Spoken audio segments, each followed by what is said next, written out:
Olá, seja muito bem-vinda, seja muito bem-vindo. Eu sou Francisco Domingos e você está no podcast Educação em Destaque. É o seu programa semanal que trata sobre educação, mas não só, né? Produzido aqui em Brasília. O podcast Educação em Destaque é uma produção de Destaque 61, assessoria e consultoria em educação e comunicação, e conta com o apoio dos seguintes parceiros. Nós temos o apoio do Proifes Federação, Federação de Sindicato de Professores e Professoras de Instituições Federais de Ensino Superior e de Ensino Básico, Técnico e Tecnológico. Temos o apoio do ATENS Sindicato Nacional, Sindicato Nacional dos Técnicos de Nível Superior das IFES. Temos também o apoio do SIMPRO-DF, o Sindicato dos Professores da Rede Pública do Distrito Federal. Temos o apoio da CNTE, a Confederação Nacional dos Trabalhadores em Educação. Temos o apoio da CONTE, a Confederação Nacional dos Trabalhadores em Estabelecimento de Ensino. Temos ainda o apoio do SIMPROEP, o Sindicato dos Professores da Rede Privada aqui do Distrito Federal. E temos o apoio da Clínica Saberes Neuropsico. Então é isso, a gente está aqui retomando aquele debate que começamos na semana passada, tratando sobre a tramitação da PEC 38, a PEC que trata sobre reforma administrativa. Você já sabe, nós temos aqui dois convidados, o Vladimir Nepomuceno, que é assessor e consultor de entidades sindicais. Temos também o professor Francisco Wellington, que é professor da Universidade Federal do Rio Grande do Norte, professor de Economia e presidente do Proifes Federação.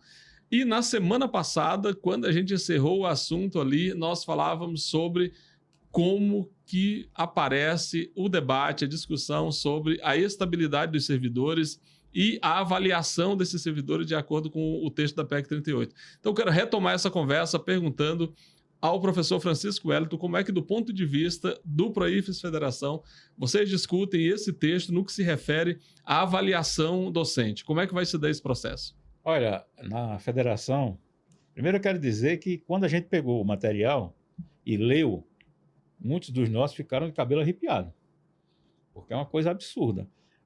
Com relação à avaliação docente, gente, não tem avaliação docente. Não existe avaliação docente. Essa premissa que o relator usa, ela inexiste dentro das relações de trabalho de uma universidade, de um instituto federal.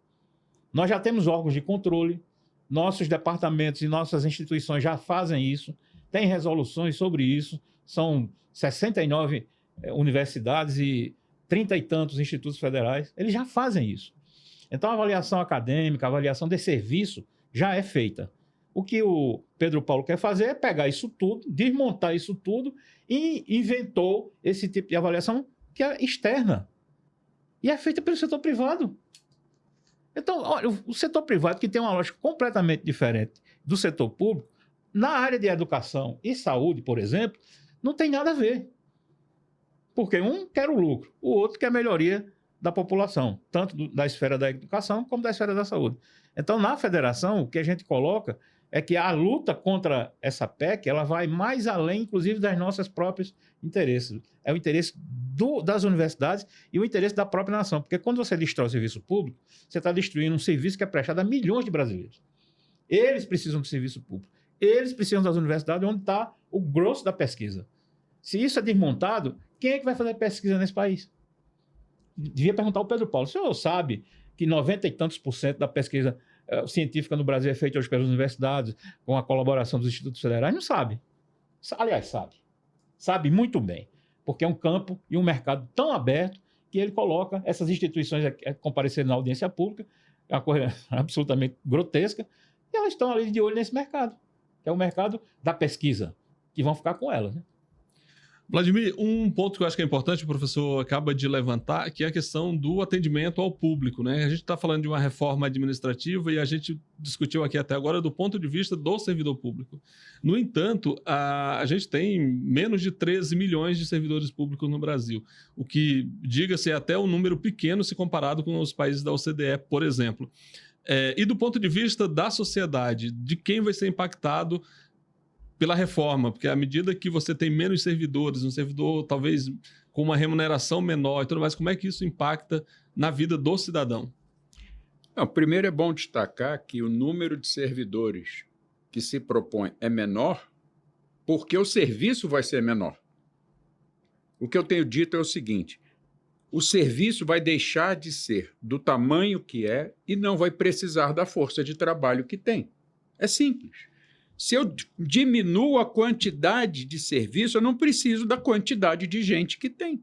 Obviamente. Então, o que eu vejo é o seguinte, o que nós temos conversado com diversas pessoas, e aí é importante trazer a população para junto de nós, porque eu, servidor, vou ser atingido, mas o usuário vai ser mais atingido do que eu. Por quê? Porque aquele usuário, ele depende, na maioria da população, de saúde pública, educação pública, saneamento básico, uma série de coisas que sem isso ele não vive. Aí algumas pessoas da classe média falam assim, isso não me atinge. Atinge. Por exemplo, está para ser aprovado a segunda e última etapa da produção de um medicamento que, por acaso, é pesquisa da UFRJ, que começou no ano 2000, ou seja, 25 anos de pesquisa, uma pesquisa que não aconteceria se tivesse já sido aprovado esse tipo de reforma. E esse medicamento não vai necessariamente ser um medicamento barato, mas que o SUS pode distribuir gratuitamente. Para quem? Para todo mundo. Por quê? Porque é um medicamento que é de recuperação de medula de quem está paraplégico ou tetraplégico que não teve rompimento da medula. Então, é um medicamento que pode ser útil para muita gente de todas as classes sociais. Aí você pesquisa, tá bom, então vamos num medicamento que existe hoje. Não tem muito tempo, pouco tempo. O Ministério da Saúde aprovou distribuição gratuita pelo SUS de um medicamento que custa na iniciativa privada R$11 mil, um frasco pequeno para tratamento de câncer de mama. E eu conversava com companheiros que são do serviço público, a maioria em fim de carreira, com a remuneração razoável. Ganha o servidor que ganha, por exemplo, 20 mil, 30 mil. Uma servidora ou a esposa de um servidor que tenha necessidade de tratar um câncer de mama vai pagar quantos frascos de R$11 mil cada um para fazer um tratamento? Porque ninguém faz tratamento de câncer de mama com um frasco de um remédio. Então, essa pessoa vai precisar 3, 4, 5 frascos, significa 33, 44, 55 mil reais só de medicamento. Quem pode pagar isso? Outra coisa, campanhas de vacinação gratuita, só a rede pública tem. A pessoa que tem um membro amputado, a prótese ou órtese, o que precisar, que não é implantável, por exemplo, uma perna mecânica, um braço mecânico, nenhum plano de saúde cobre. Só o SUS fornece. Fora outros serviços que só existem no sistema público. Nós temos nas universidades a possibilidade de qualquer membro de qualquer segmento da sociedade fazer um curso de graduação. Tem o Enem, tem um sistema de cotas, tem uma série de questões que garantem espaço para a pessoa chegar a um curso de graduação. Se essa proposta for adiante, esquece o ensino público e gratuito. E aí eu pergunto, quanto é a mensalidade de um curso, por exemplo, de medicina na iniciativa privada? R$8 mil. Em média, né? Em média, média. A média do IBGE dá 6 mil para a faculdade de medicina no interior do Brasil inteiro e média por capitais dá 8 mil. Algumas chegam a 11 mil, 12 mil. Mesmo que seja classe média, vai pagar 11, 12 mil, ou que seja 8 mil por mês de mensalidade, tendo que pagar todo o material, transporte, alimentação, às vezes moradia do seu filho para poder estudar em outra cidade.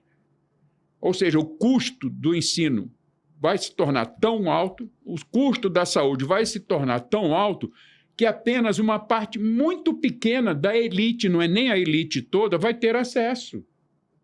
Então, é exclusão? É. E aí, o que nós vamos ter? Uma educação de péssima qualidade, onde a gente vai ver o que já existe hoje, porque nós já temos uma série de escolas de ensino fundamental privatizadas. O governador de Goiás se vangloria de ter trocado 100% das gestões das escolas de público para privado. Falta pouco para privatizar o restante, porque já está na gestão privada, agora vai o resto da escola. Professor não atingiu a meta. Qual é a meta? Número de alunos aprovados. É esse o critério socioeconômico, político, social que se usa? Qualidade vai lá para baixo. Não, qualidade não existe. É número, é produtividade. Como diz Pedro Paulo, tem que atingir metas produtivistas. O que aconteceu? O professor daquela matéria literalmente demitido. É assim que se resolve? Outra coisa, e aí vem a minha maior preocupação com o setor da educação. O professor vai correr risco de demissão, porque a estabilidade dele não existe. o professor corre risco de demissão porque, além de não ter estabilidade, ele não atingiu metas. E o conteúdo do que ele ensina, ele vai poder ensinar história do jeito que ele entende como correto ou vai ser direcionado o curso de história? O curso de geopolítica, como é que fica?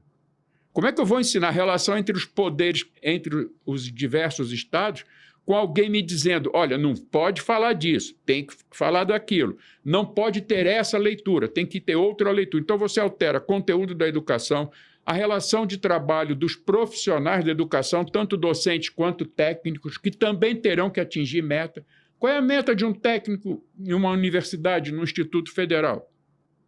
Eu fico abismado porque eu vejo o deputado Pedro Paulo repete em todo lugar que ele vai. Nós vamos valorizar aquele servidor que chega, larga o seu paletó na cadeira e vai pegar no pesado. 99,5% dos servidores públicos não trabalham de terno.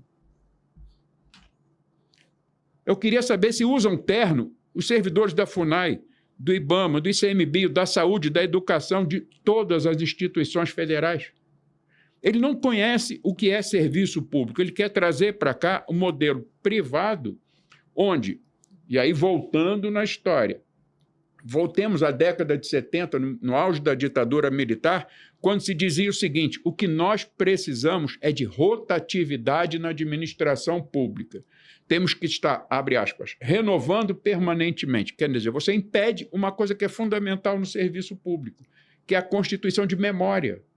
Eu preciso de memória na administração pública e, a partir de uma avaliação que não é a de desempenho que eles colocam, caminhar para alguma coisa que melhore cada vez mais aquilo que nós começamos a partir da Constituição de 88.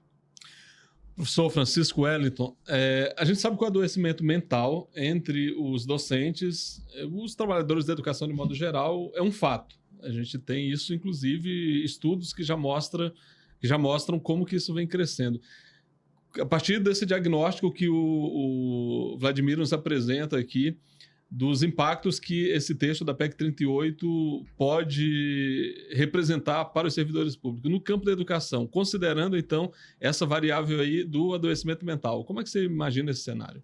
Olha, eu vou tratar só da educação superior, porque é terra arrasada, né? A educação fundamental. É terra arrasada, é completamente arrasada. Imagina a educação no município, no estado, sobre essas bases. A educação superior, nós já sofremos muito com a questão do adoecimento mental, devido às mudanças tecnológicas que ocorreram, as várias formatações que foram feitas ao longo dos últimos 20 anos, inclusive com a nova geração de professores. Tem uma formação política social diferente. Mas veja, quando você instala dentro do ambiente universitário a insegurança, e essa PEC é a PEC da insegurança, o trabalho científico ele vai ser atingido frontalmente. Porque uma pesquisa científica, gente, não é uma receita de bolo que você vai ali, mexe. É um trabalho de resiliência, de paciência, assim como é o trabalho da graduação. O professor universitário pega um aluno que já vem com vários problemas do ensino fundamental e do ensino médio e vai tentar moldar não, que é muito grave, vai tentar ajudar na formação desse cidadão. E se ele encontra um ambiente de instabilidade, como é que ele vai se preparar qualitativamente para pegar esse aluno, essa aluna e forjar um cidadão, que é o que, pelo menos eu defendo, que a universidade faça e o Instituto Federal também. Então, Francisco e Vladimir, falta até palavras para dizer o que é que significa essa PEC para a nação brasileira. E eu estou sempre ressaltando isso, gente. A luta dos servidores públicos, no caso da gente, servidores públicos federais, que é a minoria dos servidores públicos, são 11 milhões e 300, nós somos 1 milhão e pouco. Mas quando você olha para a nação brasileira, pobre, desigual, regionalmente bastante desigual, em que o Estado é muito importante na vida do cidadão comum, quando você propõe isso, você está querendo destruir essa relação, destruir o federalismo, destruir a própria nação brasileira. Em nome de quê? Do pensamento conservador privatista. Que quando, e obviamente não vai ser implantado, mas caso seja implantado, provoca o caos. Como é que vai administrar o caos? Com milhões e milhões de pessoas afastadas da prestação de serviço público? É uma irresponsabilidade que em outro país já teria sido chamado às favas, esse rapaz aí, esse Pedro Paulo. Vladimir, e acho que tem um ponto que vale a pena a gente abordar também aqui nessa nossa conversa, tratando sobre esse texto da PEC 38, que diz respeito à participação do governo federal. Como é que o governo está se colocando nessa discussão? É você que tem, como falou aqui para nós, tem viajado pelo Brasil inteiro aí discutindo essa questão. Participa das audiências quando elas acontecem ali no Congresso Nacional. Eu te pergunto que, do ponto de vista do governo, como é que o governo se coloca? O Ministério de Gestão e Inovação, que é o locus ali onde isso deveria ser debatido. Do ponto de vista aí dessa relação com o governo, como é que está a discussão? Bom, na verdade, a gente não tem posição do governo até hoje. Porque... Pôncio Pilatos. Não vou dizer que seja uma posição de Pôncio Pilatos, porque, na verdade, tem posições diferentes dentro do governo. O governo não é homogêneo na leitura desse processo. Eu, além das entidades sindicais, eu assessoro também a Frente Parlamentar Mista do Serviço Público no Congresso, e muitas vezes pergunto, por que a Frente Parlamentar Mista? Eu falei, porque não é porque serve misto quente, é porque tem senadores e deputados. É mista porque é parlamentares das duas casas. Pois muito bem, a Frente Parlamentar Mista está pedindo uma audiência à ministra Esther Dweck há meses, desde o início da discussão desta proposta, que nem PEC era ainda, para que o Ministério se posicione publicamente em relação a esta proposta. E a ministra, toda vez que está no evento público, ela deixa entender que tem coisas nesta proposta que ela não concorda, mas não diz que o projeto em si, o governo é contra. E a gente ouve de algumas pessoas do governo ou representação do governo no Congresso, que são posições que deixam a gente sem ter certeza se o governo concorda, ou às vezes, em certos momentos, concorda com alguma coisa, não concorda com outra.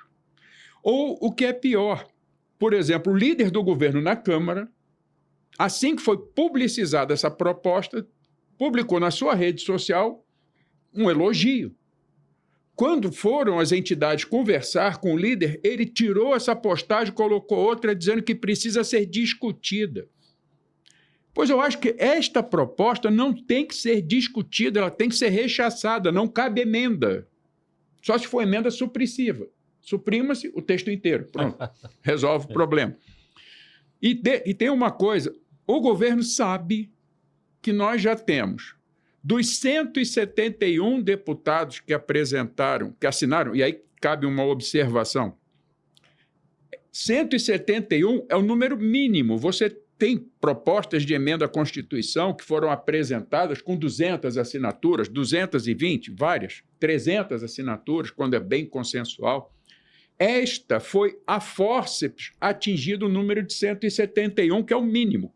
E por que 171? É um terço do total de deputados que existem. É essa a razão dos 171.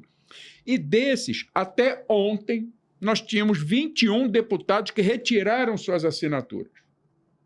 Muitos porque perceberam que uma das coisas que essa PEC faz é acabar com a autonomia de estados e municípios. Ela quebra o pacto federativo. E por que tem prefeito apoiando? Aí é outra discussão. Mas, enfim, e mesmo sabendo disso, o governo fica titubeando. O ministro Boulos, recém-empossado, recebeu as entidades sindicais e ele disse que ele é contra esta reforma. Mas ele fala em nome dele, por enquanto. A gente não tem uma posição do governo. E a gente sabe que há pessoas dentro das equipes dos ministérios que têm compreensão de que parte do texto dá para aproveitar, o restante não. Alguns são totalmente contra. Há quem seja, inclusive, a favor.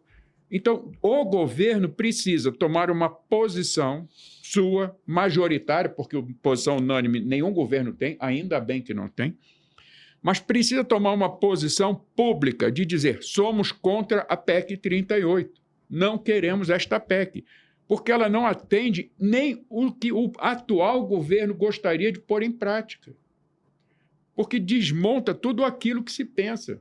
A relação entre estados, municípios e União é desfeita por essa PEC. É isso que esse governo concorda? A relação entre os entes da federação, a relação dos servidores, alta rotatividade na administração pública, é isso que se busca? uma série de serviços que deixam de ser prestados pela administração pública, porque nós teremos temporários, nós teremos terceirizados e teremos privatização de setores. E o meu medo é ver que, se não for feita uma coisa muito firme pelo atual governo, e caso esta PEC consiga avançar, o que eu espero que não, estou trabalhando junto com muita gente para isso, agravem-se situações como de hospitais públicos, como é o caso do estado de São Paulo, hospital estadual, que tem 30 empresas dentro do hospital.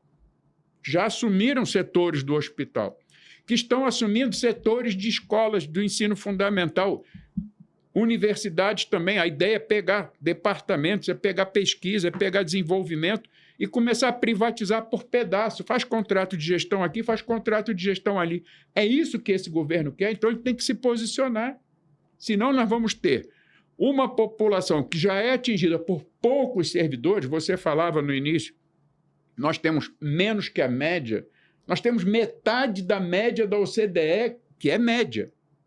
Nós temos países que têm 4, 5 vezes mais servidores, proporcionalmente em relação à força de trabalho, do que o Brasil.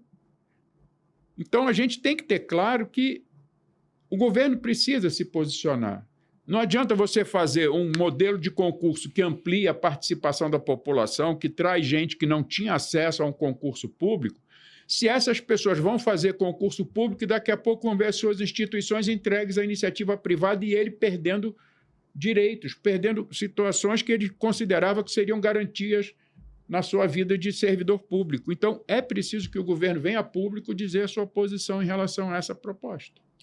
Tá aí agora para a gente encerrar, então, essa série aí que a gente fez discutindo reforma administrativa. Eu gostaria de ouvir dos dois, professor Wellington e Vladimir, o que é possível, então, os servidores públicos, mobilizando a sociedade, fazer para que a PEC o texto não tramite na Câmara e, ainda que venha a tramitar, que não seja aprovada, que seja derrotada aí essa proposta do deputado Hugo Mota, presidente da Câmara, e do deputado Pedro Paulo, que é quem está propondo, então, essa PEC 38.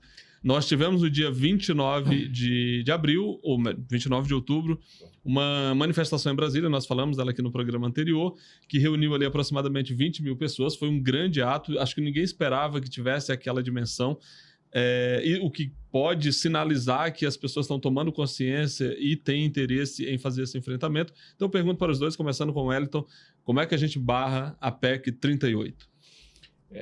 Eu vou ser um pessimista otimista. Eu não sei se a população chegou a esse grau de conscientização, porque a propaganda a favor é muito poderosa. Agora, aí eu vou para a parte mais possível de ser feita. Uma grande coalizão, grande mesmo, ampla, das forças democráticas que querem o desenvolvimento desse país. Eu não vou nem falar o termo progressista.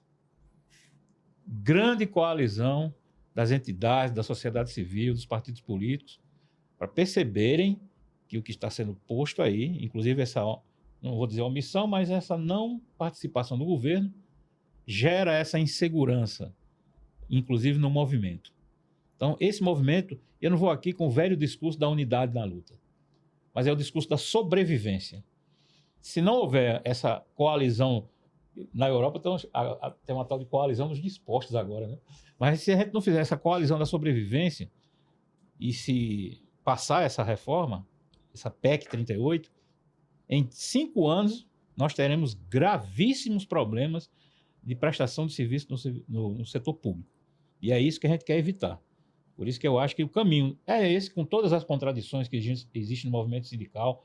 Nunca vai ter essa unidade tão sonhada e propalada desde que eu sou criança. Mas nesse momento, eu acho que além dos sindicatos, Vladimir, é a nação brasileira. Se a gente pensar assim, fica mais fácil de a gente dialogar com os prefeitos, dialogar com a população, a parte mais avançada da população, aquela que é formadora de opinião, né? E para a gente brecar isso. Não há possibilidade de negociação em nenhum tema dessa PEC. Ela tem que ser retirada e o governo deveria aproveitar a oportunidade dele sim propor uma reforma administrativa. E aí sim dialogar com as entidades dos trabalhadores e não apenas com o empresariado, porque o empresariado a gente sabe o que ele quer, né? Vladimir, Como barrar a PEC 38? Eu vou na linha do que o professor Wellington colocou, até porque a gente está tendo um razoável sucesso, ainda crescente, eu espero que cresça mais e rápido, de mobilização, trazendo quem não é servidor público, porque será o maior atingido. Então, a gente tem orientado que as entidades sindicais de servidores públicos consigam dialogar e trazer para a luta entidades sindicais do setor privado. Porque, a partir das lideranças sindicais do setor privado, nós podemos trazer a base desses sindicatos. E não só por aí, precisamos espraiar ainda mais do que já fizemos, audiências públicas no interior dos estados. Não adianta eu fazer uma linda audiência pública aqui na Câmara, que eu acho que vai ser um sucesso do dia 25 com entidades sindicais, mas nós precisamos fazer isso nas câmaras municipais, nas assembleias legislativas.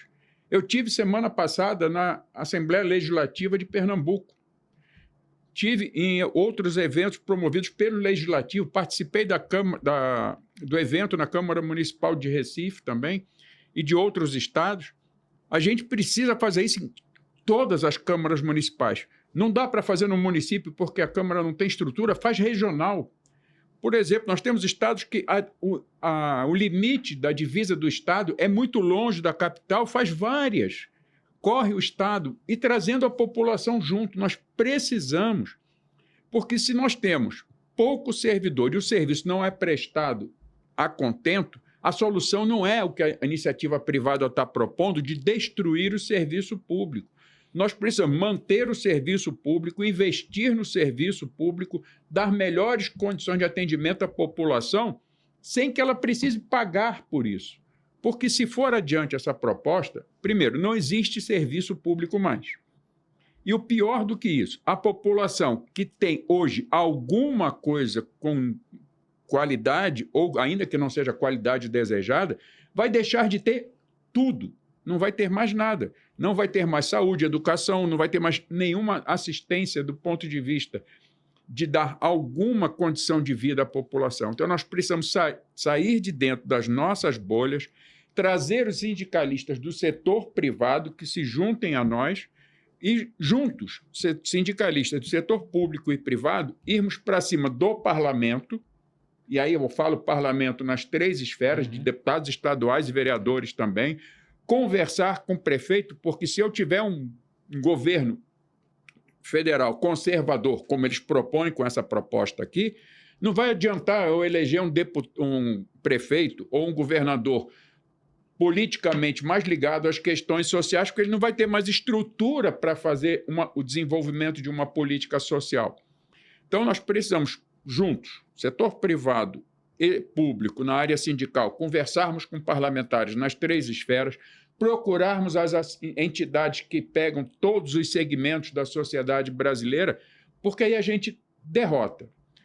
Podemos ter um meio termo, tipo o que foi feito com a PEC 32, que não foi derrotada, mas está dormindo e que não acorde nunca, numa gaveta da Câmara dos Deputados? Podemos. Mas a gente tem que estar alerta o tempo todo, não dá para baixar a guarda.